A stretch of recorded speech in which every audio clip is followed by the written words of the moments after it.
Tucker's a nice guy. He called and apologized the other day because he thought he said things that were a little bit too strong, and I appreciated that. And Ted Cruz is a nice guy. I mean, he's been with me for a long time. I'd say once the race was over, he's been with me ever since, right? But very simple.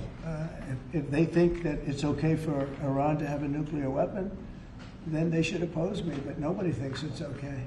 People that don't want, I don't want to fight either. I'm not looking to fight.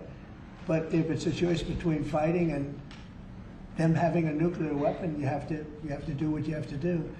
Maybe we won't have to fight. Don't forget, we haven't been fighting.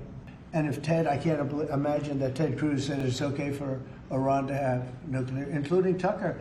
I don't think Tucker says it's okay. The problem is then they get themselves into a thing. They don't want them to have nuclear, but then they say, well, we don't want to fight. Well, you're going to have to make a choice because it's possible that you're going to have to fight for them not to have nuclear.